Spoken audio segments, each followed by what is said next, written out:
భర్త వేధింపులు తాళలేక వివాహిత బావిలో దూకి ఆత్మహత్య చేసుకున్న ఘటన వేములవాడలో జరిగింది.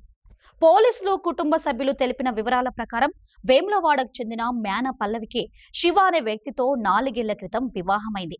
భర్తకు వేరే మహిళతో వివాహేతర సంబంధం ఉండడంతో పల్లవికి శివకు నిత్యం గొడవలు జరుగుతుండేవి. ఎన్నిసార్లు చెప్పినా భర్త ప్రవర్తనలో ఎలాంటి మార్పు రాకపోవడంతో తీవ్ర మనస్తాపం చెందిన పల్లవి శనివారం వేకువజామున అచ్చనపల్లికి వెళ్తున్నానని తన అక్కకు చెప్పి ఇంటి నుండి బయలుదేరి మార్గ మధ్యలో బావిలోకి దూకి ఆత్మహత్య చేసుకున్నట్లు కుటుంబ సభ్యులు కన్నింటి పర్యంతమవుతున్నారు. మా చెల్లె సిస్టరు అయితే 4 సంవత్సరాలు పెళ్ళయి అక్కడ ఇంటికన్నేమో మా మానేపల్లెవి 4 సంవత్సరాలలో 3 నెలలే వాళ్ళ ఇంటికాడ ఉన్నది.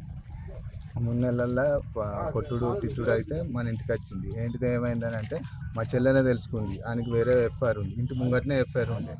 ఆ ఎఫ్ఐఆర్ నువ్వు దాని దగ్గరికి ఎందుకు వచ్చినావు ఏంది అని అంటే దాన్ని కొట్టి పంపినాక మన ఇంటికి వచ్చి చెప్పింది. మేము కేసు పెట్టినాక ఒక 4 సార్లు పంచాయతీ చేసి పంపించినాం. మా ఫోను మారుతా అని అన్నాడు.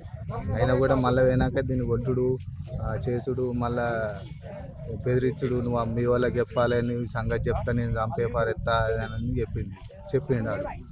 అన్నాక ఇది భయపడి మాకు చెప్పకపోతే ఒక రోజు కొట్టిండు. బాగా కొట్టినాక నాకు అనుకోకుండా అది మన చీమలది బల్పం ఉంటుంది, ఆ చీమల బల్పం వాటర్లో పోసుకొని తాగి నాకు ఫోన్ చేసి అన్న నేను పోతున్నా, ఇక అమ్మగిన అందరిని మంచిగా చూసుకో, నేను ఉండా అని అన్నది. నేను షాప్లో ఉన్నాను, నాకు గిట్ల ఎందుకు అన్నదని నాకు భయం అయ్యి నేను ఇమీడియట్గా అక్కడికి అయినా పోయే వరకు నురుగు కప్పుతుంది.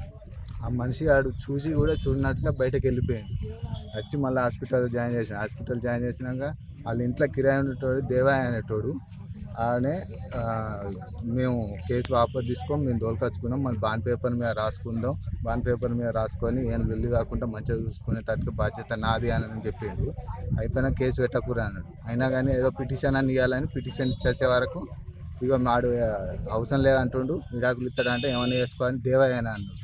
అంతే ఉన్నది, ఇందులో వస్తాం సగం మళ్ళీ ఒకటి అది దాన్ని ఇడిచిపెట్టానని అన్నాడట చెల్లెతో. అదొకటి. కేసు పెట్టినాక మొన్న రీసెంట్గా కేసు పెట్టిందల్లా వాళ్ళు కేసు వాపసు తీసుకుంటే ఇంటికి తీసుకుపోతానని అన్నాడు. మాకు కూడా కోర్టుకు తోలుకెళ్ళినాక నేను కేసు వాపసు తీసుకుంటానని అన్నది. కోర్టు వాపసు తీసుకుంటే తోలుకెళ్ళినాక తీసుకోవాలి, అట్టిగా తీసుకోవద్దని అన్నాక సరే అని ఉన్నది. నిన్న మాకు తెలియకుండా పోయింది. ఆ ఇంటికి పోయి వాళ్ళ ఇంటికి పోతే అడు కొట్టినా కానీ అన్నే ఉన్నదట. నైట్ 8కి మా అక్కకి ఫోన్ చేసి అక్క నేను మీ ఇంటికి వస్తానని అంటే అక్కడ సరే రాయా అని తీసుకొచ్చి ఇంటికాడ వండుకోమంటే మబ్బులు 5కి లేచిందంటే లేచి వచ్చి ఇక్కడ ఇది చేసుకున్నాను. తెలియదు అది తర్వాత అది ఏమైంది ఏంటని నాకు కూడా తెలియదు. నేను సిరిసిల్ల కాడ నేనున్నా.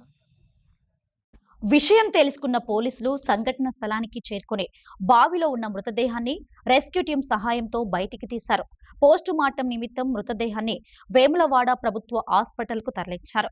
కుటుంబ సభ్యుల ఫిర్యాదు మేరకు కేసు నమోదు చేసుకుని దర్యాప్తు ప్రారంభించినట్లు వేములవాడ సిఐ వీరప్రసాద్ తెలిపారు. ఈరోజు మన వేములవాడ అర్బన్ కాలనీ పక్కన బావిలో చనిపడి ఉన్నది అని మాకు సమాచారం రాగానే మేము ఇక్కడికి వచ్చాం. ఇక్కడికి వచ్చి ఆ వాటర్లో ఉన్న బాడీని బయటికి తీయడం జరిగింది.